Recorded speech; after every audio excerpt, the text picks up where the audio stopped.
Bonjour, c'est PN Théorie. On va continuer pour cette nouvelle émission sur les processus et les techniques de manipulation perverse.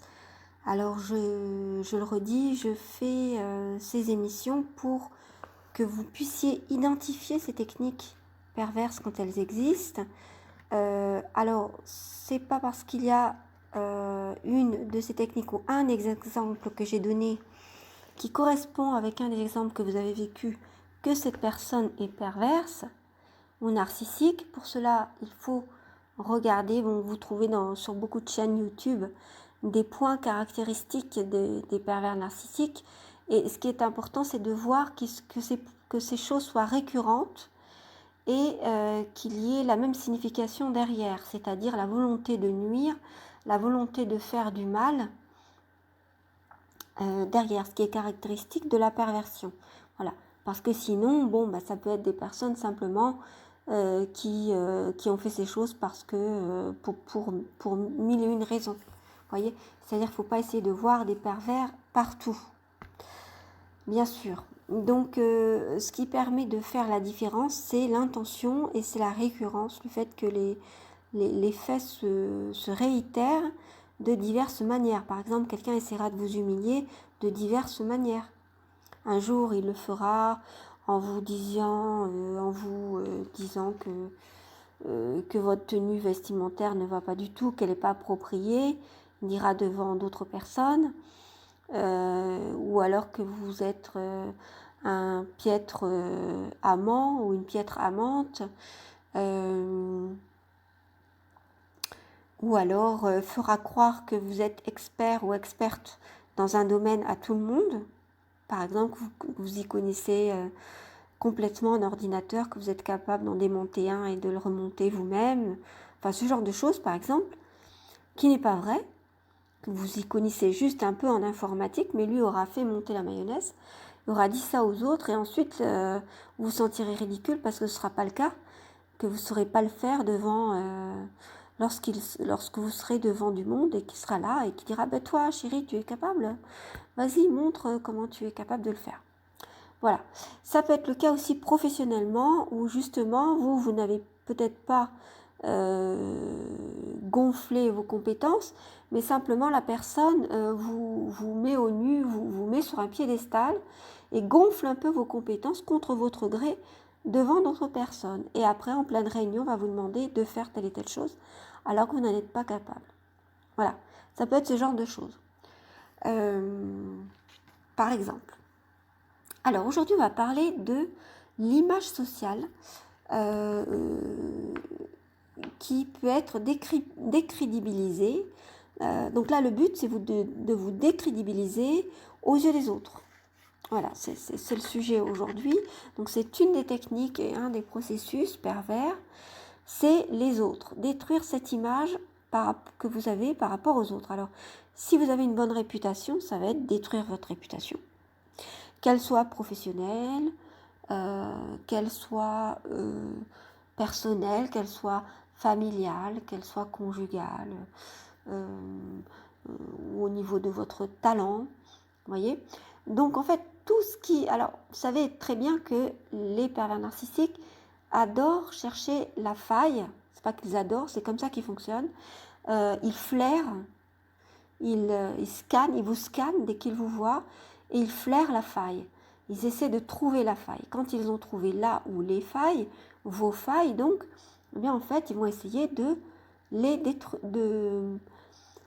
comment dire, de détruire tout ce qui fait de vous une personne, tout ce qui fait que vous êtes quelqu'un d'estimable, d'aimable, que vous êtes quelqu'un d'estimé et d'aimer aussi des autres, pour pouvoir au contraire utiliser cette faille contre vous. Et donc vous décrédibilisez. Alors comment est-ce qu'ils vont faire? En utilisant la rumeur, en semant les graines de fausses idées, soit de choses complètement inventées, ou où il y a de petites vérités, mais beaucoup de mensonges. Des choses où il brodera beaucoup autour d'une petite vérité.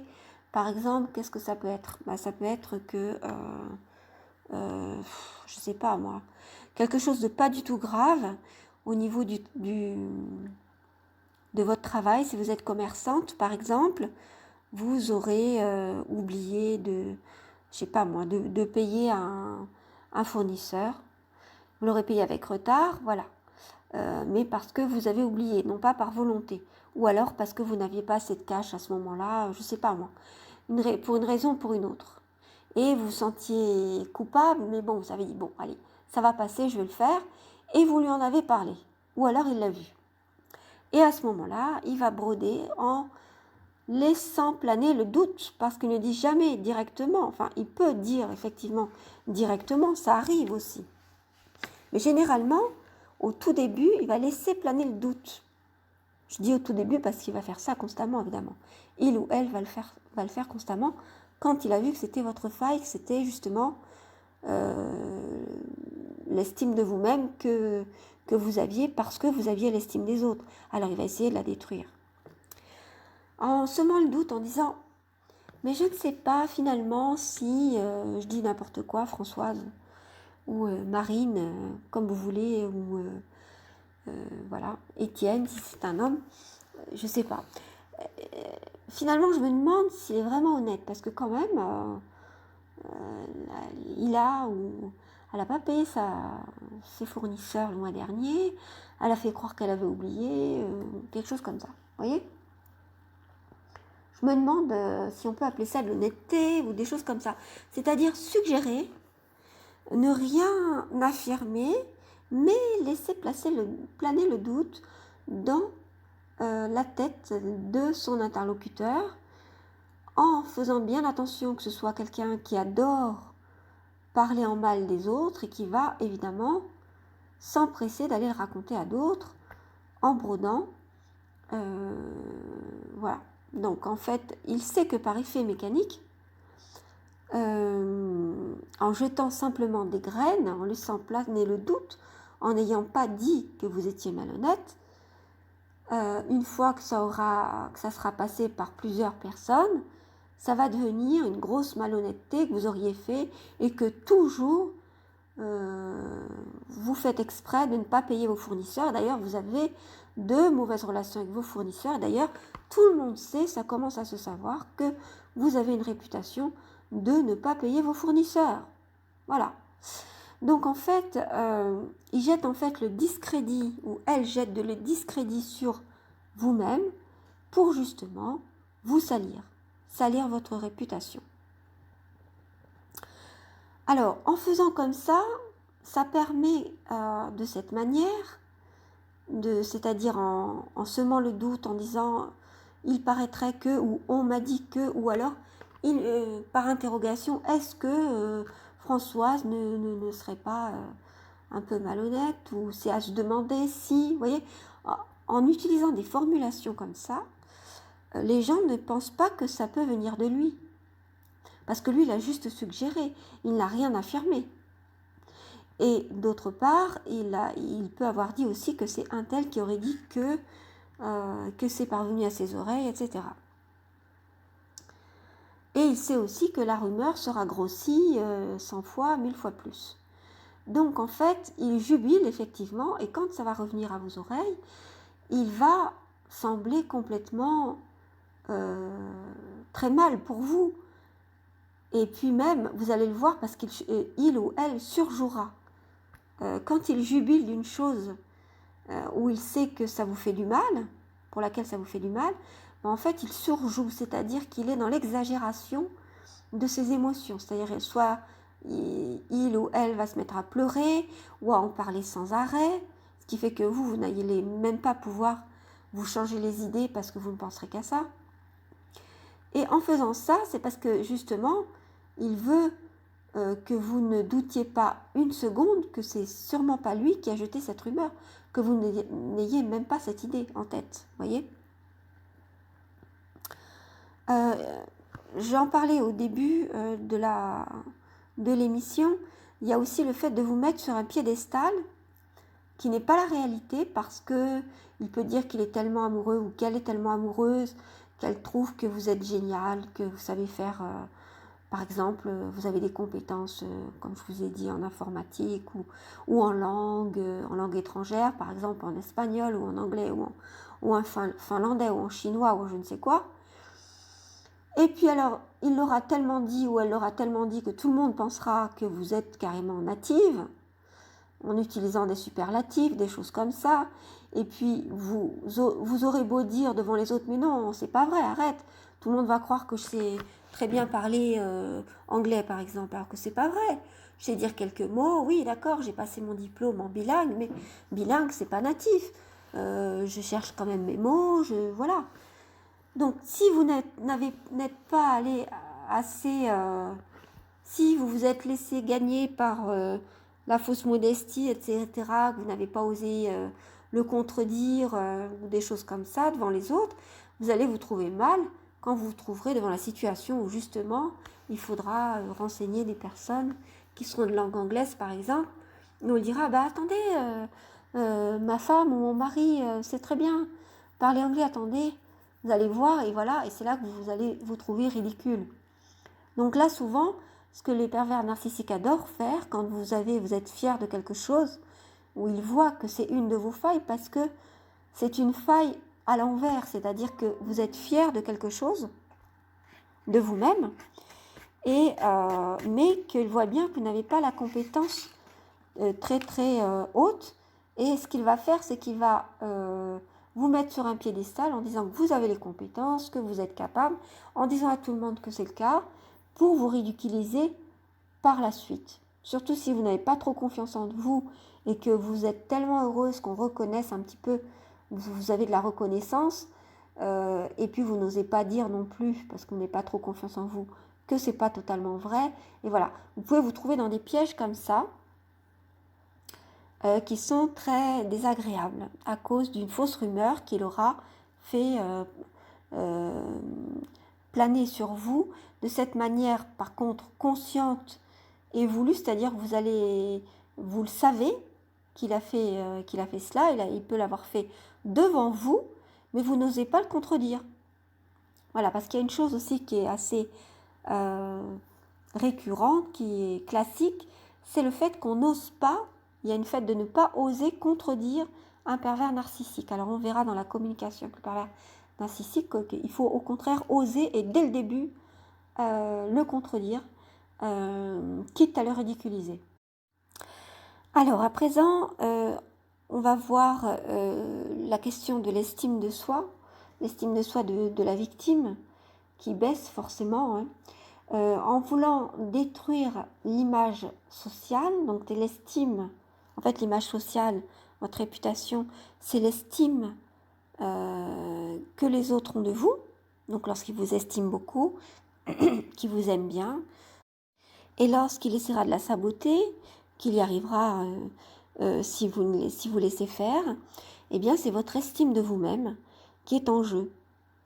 Parce qu'il a pu voir qu'effectivement, et d'ailleurs tout un chacun de nous en fait, on est impacté lorsqu'on sabote notre réputation parce qu'on perd l'estime de nous-mêmes, parce qu'il y a une part de l'estime de nous-mêmes qui est dépendante de l'estime que l'on reçoit des autres. Voilà, c'est comme ça qu'on construit son estime de soi, c'est beaucoup par l'estime que les autres ont de nous-mêmes. Or, il faut arriver à trouver la propre estime de soi, c'est-à-dire s'estimer pour ce que l'on est, quand bien même les autres ne nous estiment pas. Voilà. Et c'est ce qu'il va falloir comprendre, c'est comme ça que vous arriverez à le contrer sur ce fait-là, en fait sur ce processus, sur cette technique-là, c'est de vous dire que quand bien même personne ne m'estimerait, quand bien même j'aurais mauvaise réputation, parce que toi, pervers narcissique, homme ou femme, ou perverse narcissique, donc tu m'auras pourri la vie, pourri l'estime que les autres ont de moi, ma réputation, eh bien, je m'estimerai quand même parce que je sais, au fond de moi, que je suis quelqu'un de bien. Et ça, personne ne pourra jamais me l'enlever. Et cette réputation que tu as peut-être détruite ou que tu as sérieusement amochée, je peux, en claquant des doigts, de moi-même, avec mes propres ressources, tout reconstruire. Voilà, ça c'est vraiment une chose que vous devez avoir en tête. Donc là, je commence à donner des petites recettes, des choses importantes pour s'en sortir et pour ne plus être sous emprise. Mais c'est effectivement primordial. Ça va avec l'amour de vous-même. Alors, je vous demande de vous référer aux émissions que j'ai faites sur l'amour de soi, qui expliquent bien comment est-ce qu'on peut retrouver l'amour de soi. L'amour de soi, c'est vraiment le fin fond de votre être. C'est-à-dire ce qui fait que vous vous aimez vous-même. Il faut d'abord vous aimer vous-même d'un amour inconditionnel, éternel, et qui n'a pas de raison, qui n'a pas besoin de raison pour ça. Et puis au-dessus de l'amour de soi, qui est une mer bien calme, etc., quand on l'entretient, et que l'on peut retrouver en méditation, ce calme, ce recentrage, cette sérénité, cet amour de nous-mêmes. Au-dessus de ça, il y a l'estime de soi et puis la confiance en soi, qui sont interdépendants avec l'extérieur, l'image que l'on a de soi, l'idée que l'on se fait de soi, notre représentation, etc. La représentation qu'on a de nous-mêmes. Et l'estime de nous-mêmes, c'est quoi? C'est penser qu'on est quelqu'un de bien. Quoi qu'il arrive, si on sait qu'on est quelqu'un de bien, on en est persuadé. Il ne faut pas attendre que d'autres personnes nous le disent. Voilà. Sachez que vous êtes quelqu'un de bien si vous n'avez rien fait de répréhensible, si vous vous sentez coupable quand vous avez fait quelque chose de répréhensible, au contraire, eh bien pardonnez-vous. Donc référez-vous encore à ces émissions sur l'amour de soi pour retrouver votre amour de vous-même et votre estime de vous-même aussi, c'est-à-dire votre manière de vous regarder. Vous êtes une personne estimable, c'est-à-dire qui a de la valeur. C'est ça l'estime de soi. Donc, même si le pervers narcissique ou la perverse narcissique essaie de détruire l'estime que vous avez de vous-même, il faut que vous puissiez être solide pour pouvoir lui répondre, mais détruis ce que tu veux. Moi, je peux me reconstruire comme ça. Et c'est vrai. C'est vrai, en plus, c'est pas juste une façon de parler. Vous pouvez vous reconstruire comme ça. Ça va lui faire peur, ça va l'inquiéter. Parce que lui, il est tellement dépendant de l'image qu'il a de lui-même et de la réputation que il va se dire, là, c'est quelqu'un de vraiment très fort. Ça va lui faire peur, ça va le faire fuir. Et du coup, vous allez être beaucoup moins intéressant ou beaucoup moins intéressante pour lui. Donc après, il peut vous dire, tu fais du bluff, etc. Si vous le dites et que vous bluffez parce que vous n'avez pas confiance en vous, ça ne pourra pas fonctionner. Donc il faut d'abord, parce que ce sera juste une technique, c'est-à-dire c'est comme si vous mettiez un pansement sur une fracture. Ça ne servira à rien. La fracture, elle sera toujours là. Vous aurez essayé de faire illusion, ça n'aura pas marché. Donc vous pouvez répondre ces choses-là, les techniques qui sont proposées beaucoup sur YouTube ou dans des livres fonctionnent, mais quand on a profondément l'amour de soi et l'estime de soi aussi, l'estime pour soi-même. Donc je ne vais pas refaire une vidéo sur l'estime de soi, j'en parle ici. Je pense que là, vous savez ce qu'il y a à savoir. L'estime de soi, c'est juste se dire qu'on est quelqu'un de bien quand c'est la réalité. Quand c'est pas la réalité, si vous pensez que c'est pas la réalité, parce que vous êtes dépendant des croyances que les autres ont ancrées en vous, que ce soit vos parents ou des gens proches, des éducateurs ou même vos conjoints ou vos conjointes, eh bien, il faut vous débarrasser de ces fausses croyances. Par exemple, ils ont pu dire que vous étiez coléreux ou coléreuse, et puis c'était vos parents qui l'avaient dit, ou un de vos parents. Or, vous étiez coléreux peut-être, mais à l'âge de 3 ans, ce qui est tout à fait normal, puisque c'est l'âge des colères. Donc, il faut absolument vous libérer de ces fausses croyances et aller chercher qui vous êtes, au lieu de vous laisser définir par ces fausses croyances, c'est-à-dire ce que ces personnes ont ancré en vous. Allez voir qui vous êtes vraiment. Faites des tests de personnalité. Je vais proposer un peu plus tard un test d'analyse transactionnelle qui permet de savoir quelle personne on est par rapport aux autres. Parce que on n'est pas quelqu'un comme ça de toute éternité, on est toujours quelqu'un par rapport aux autres. Donc c'est plus intéressant, je trouve, comme test de personnalité. Allez chercher qui vous êtes aussi en questionnant vos amis, vos meilleurs amis, hein, et en leur demandant de ne pas faire de complaisance, de dire la réalité. Et puis observez-vous. Voilà.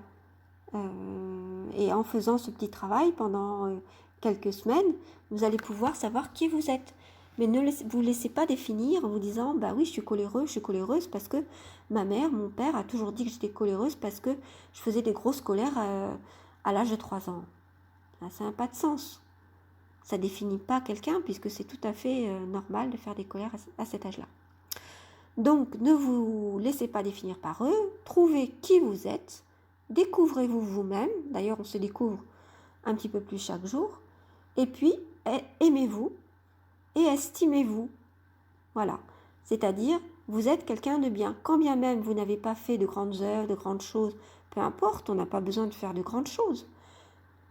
On a juste besoin de s'accomplir. Oui, c'est vrai, on a le besoin d'accomplissement.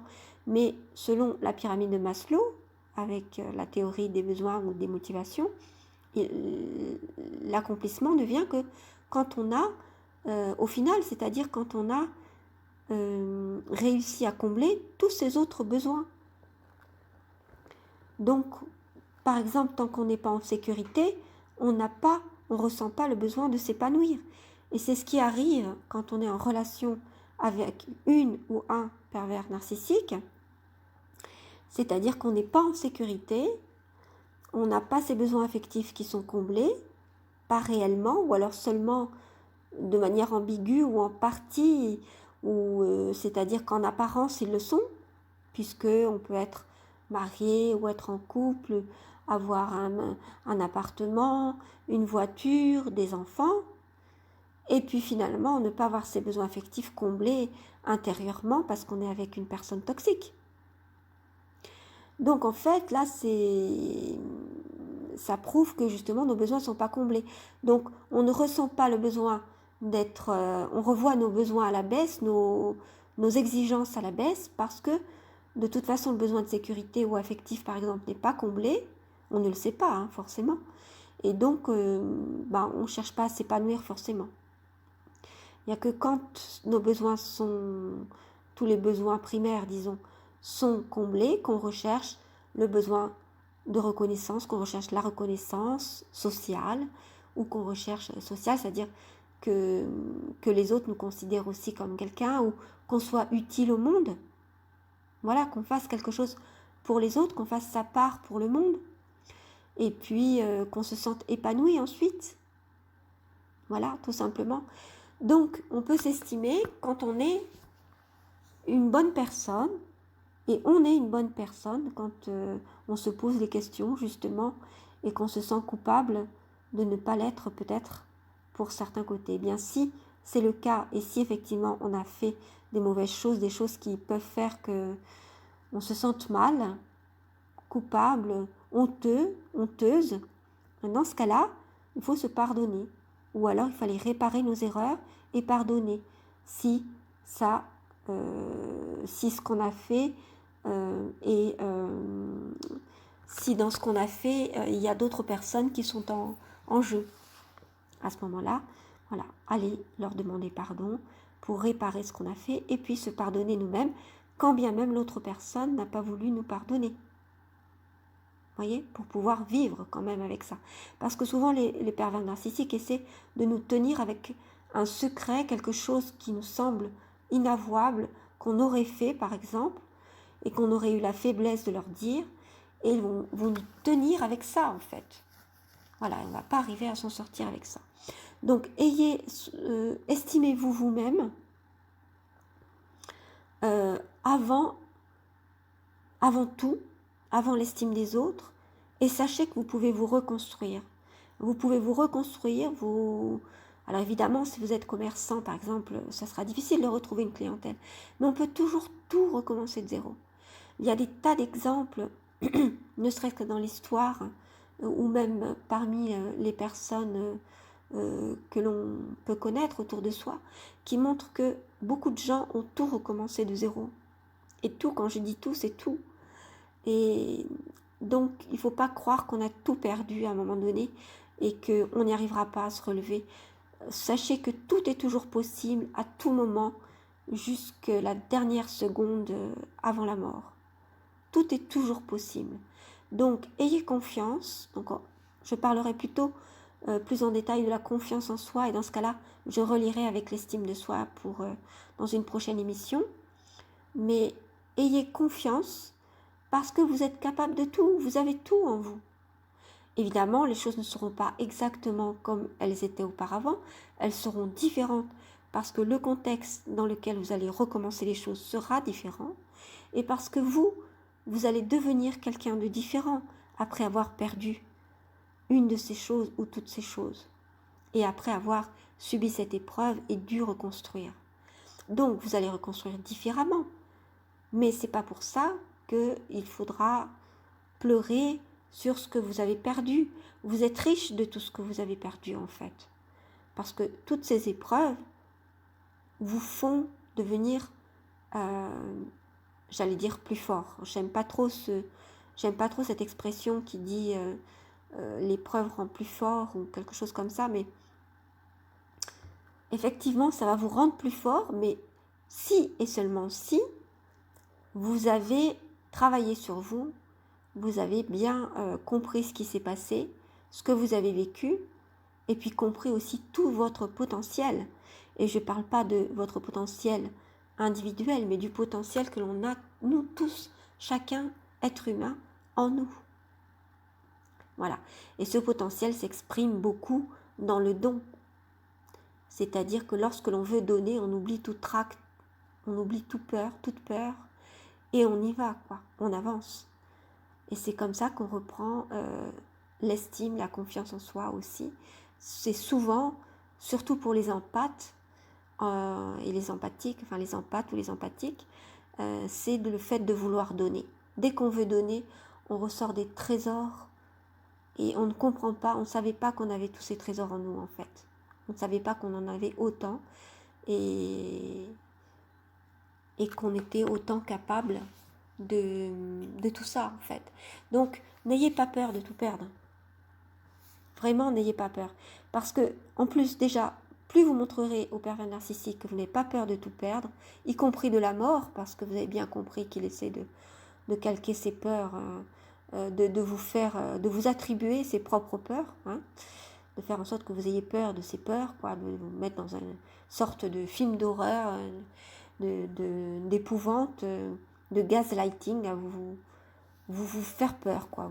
Voilà, on est dans le vrai gaslighting. Donc, au contraire, montrez-lui que vous n'avez pas peur de ça. Quand on est mort de toute façon.